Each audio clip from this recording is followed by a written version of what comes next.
Welcome back to the Black Human Infrastructure channel.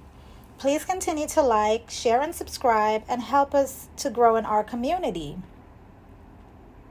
Is Eddie Griffin, black men like him, especially the Hollyweird celebrity black men, are they causing harm and a danger to black women and girls? I think so.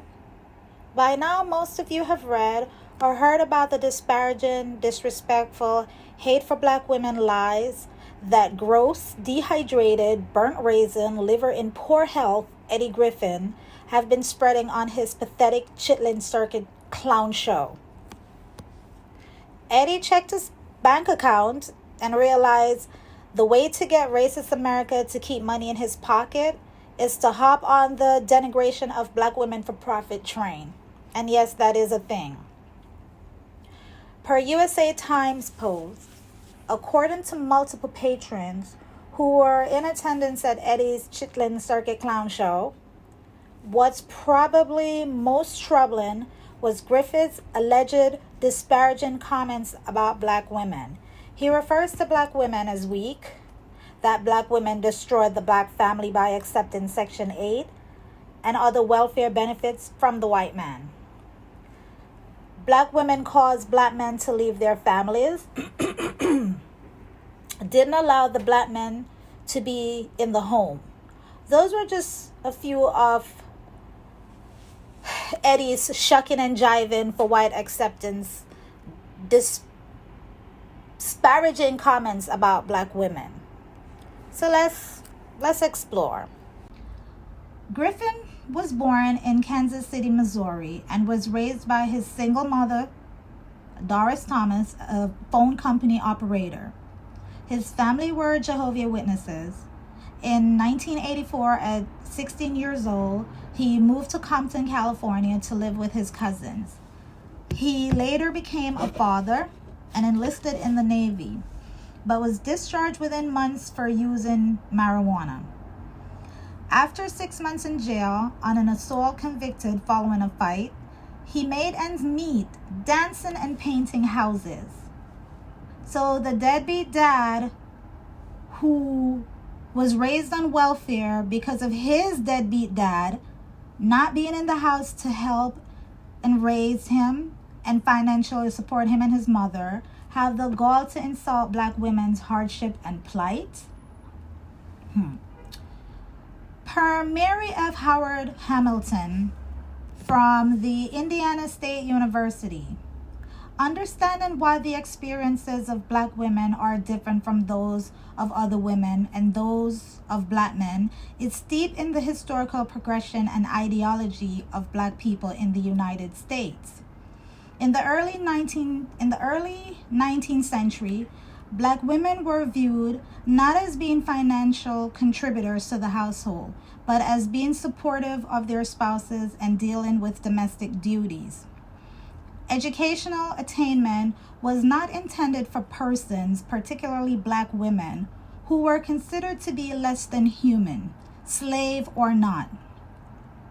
During this time, blacks were concerned with uplifting their race, men and women, and thus were not focused on gender issues. When will it get back to that, God? However, the egalitarian attitudes of black men diminished during the period following the Emancipation Proclamation. An influx of black men were educated after the Emancipation Proclamation in all academic and disciplines. The opposite, black women who did manage to attend college primarily became elementary and secondary school teachers. Double oppression, racism, and sexism was born for black women when their subordinate status were assumed and enforced by white and black men, as well as white women. The theme also implies that the way in which others have shaped black women's identity have been erroneous and stereotypical. These externally defined images have been designed to control assertive black female behavior. Therefore, it is important that self-valuation, self-definition, and knowledge validation replaced the negative images of self in mind of Black women. Oppressive images are difficult to erase, especially when they have been reinforced over a very long period. And Eddie Griffin is just one of the latest incident of Black men with a platform that have no respect, regards, or value for Black women.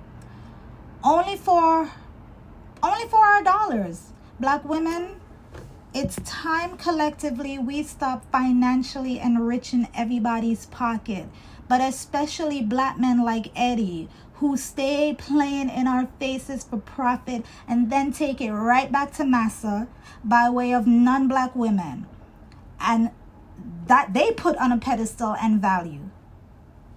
Anyways, the Black Women Best framework developed by Janelle Jones, now chief economist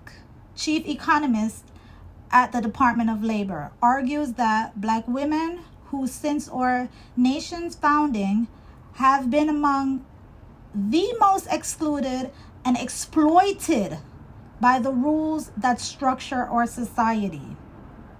Okay? The welfare queen. Per code switch from NPR, the most notorious example of a welfare recipient turned caricature was Linda Taylor. Linda Taylor was born Martha Louise White to Lydia Mooney White in Goldust, Tennessee. The identity of Taylor's biological father is uncertain. In census records and court testimony, her relatives gave varying information about her parentage, but always identify her as white.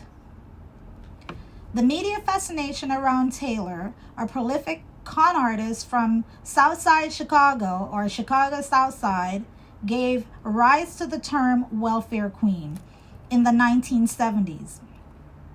In his first failed run for president, racist Ronald Reagan held her up as an embodiment of welfare fraud and government waste. But her story too was much more messier and far darker than the cartoon Reagan sketched in his stump speeches. Reagan never explicitly referred to Taylor as a Black woman, but referring to her as a Cadillac driving welfare queen from the south side of Chicago did most of the heavy lifting there. But in turn, it turns out her racial identity was slippery too.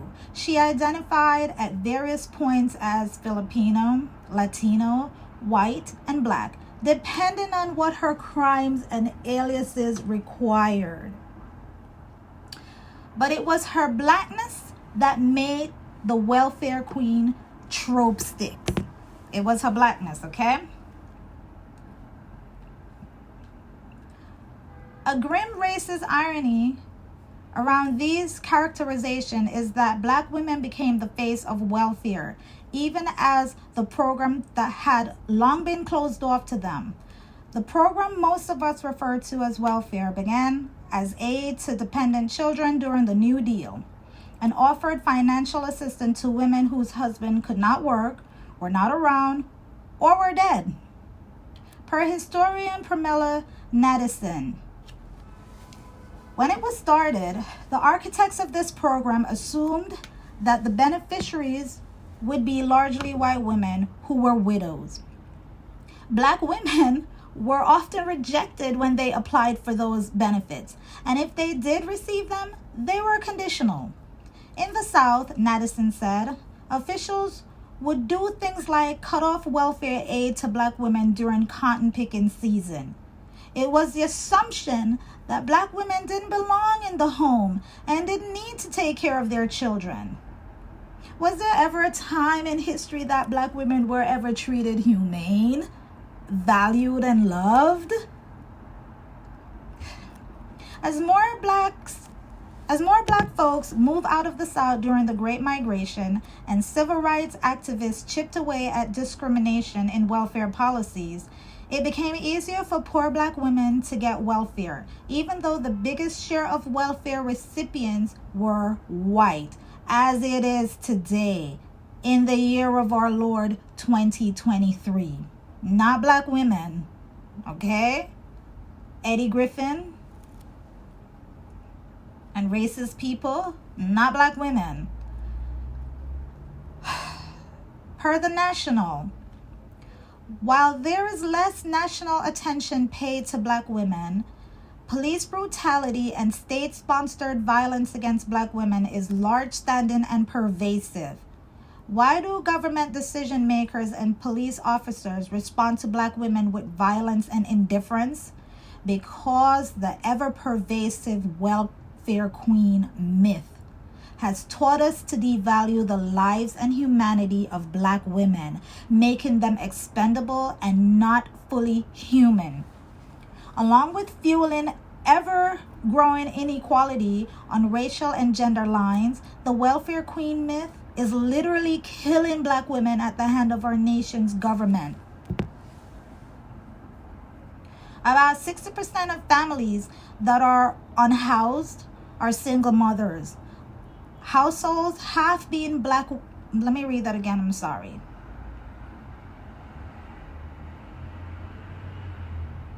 About 60% of families that are unhoused are single mothers household, half being black single mothers. Black women are more than twice as likely to die in childbirth than any other race. And shrug our shoulders because in the back of our minds, we see black women and automatically think, welfare queen. She deserves what she gets because of her poor decisions that she made. The welfare queen has permanently altered our perception of black women, dehumanizing them to the point where their lives don't matter. The welfare queen has been deep historical roots and is one of the most enduring racist and sexist stereotype that has slithered its way to permanency and perceived truth within the American consciousness. It say that black women are cheats, lazy, promiscuous, inept, and need to be tamed in order to get work out of them, and therefore don't deserve help or concern. And this is the fucked up racist mindset illiterate Eddie Griffin is perpetuating for profit. Let's explore the cause of why black women needed and took the aid of welfare. The single biggest driver behind the absence of many black men is mass incarceration. A few academics have held up ratio of black men to women as a proxy for incarceration. Despite recent decline in prison populations, disparities remain massive. Black males are imprisoned in state and federal facilities at 6 times the rate of white men, and about 25 the time that of black women, according to figures from the Bureau of Justice Statistics. Alfred Young, a sociology professor at the University of Michigan, notes that black males frequently lack permanent addresses. Black women, particularly those with children, are likely to obtain support services and thus to get counted, while black men are not and may become homeless. Young also said a subset of black men prefers to be mobile and undocumented, mostly stemming from fears of law enforcement. It's really a challenge with official counts to make sense of where black men really are, he says. The ramifications of all this are far-reaching. Partners and families of the missing men face a host of negative societal and economical consequences, such as a shortage of income and asset. Huge numbers of women have ties to incarcerated family members. 1 in every 2.5 black women have a family member in prison. more than 3 times the number of white women, according to Scholar Strategy Network report. For children, research suggests growing up with an incarcerated parent increases the likelihood of learning disability, behavioral problem, and other challenges. But this consequence of all this extend beyond families. The absence of adult male means fewer constructive relationships for local children and fewer resources for communities in general.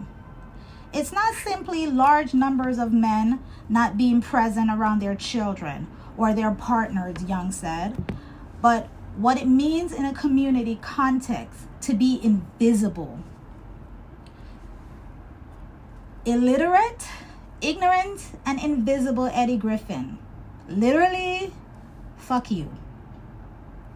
Black men like you are worse than the KKK, white supremacists, oath keepers, Proud Boys, Boogaloo Boys, and white nationalists. You hate who gave you life. You and black men like you give every other group of people the license to attack and dehumanize the very women you came from, black women. And then men like you flaunt your non-black women and parade them like you have won, advertising to the world the false narrative that there's something wrong with black women while disparaging black women, mocking black women, and helping white supremacy to get rid of black women. And this is not about, well, what about you black women, or it's my preference. Get out of here. That's the shield you hide behind. Black men like Eddie do not see or treat black women like we're everything. They see and treat black women like we're nothing. But why are some black women allowing them to profit from their hard-earned dollars? Like, stop supporting these celebrity black women. We're not the ones benefiting from their gains. The Michael B. Jordans, all the Wayans brothers, John Legend, Kanye West, when it suits him to be crazy. That crying weirdo Van Jones, I mean, he got $100 million. All of them that give back to massa or massa adjacent. They do not like black women. They tell us that. They show us that. Even the advertisement tell us and show us that. So why are we black women still supporting them with our dollars? Thank you, real black men that respect, love, and value black women and protect and provide for your families. Thank you for not playing the blame game and the trying to escape reality. Thank you for understanding that we, the black community, no matter where we're from, are all under attack and we have no friends. But asswipes like Eddie Griffin, in his effort to escape his blackness and in his desperate need for white male approval and acceptance, will say and do anything for that approval and financial profit. Black women, it's beyond time we stop saying we're tired and start hitting every one of them in the pocket. The only place that they truly care about. And what more should these black men that truly hate black women do and say for black women on a whole to stop supporting them and their hate and disregard for us? When will some of us black women stop trying to be pick-me's and wake up and see who our real enemies are within our camp?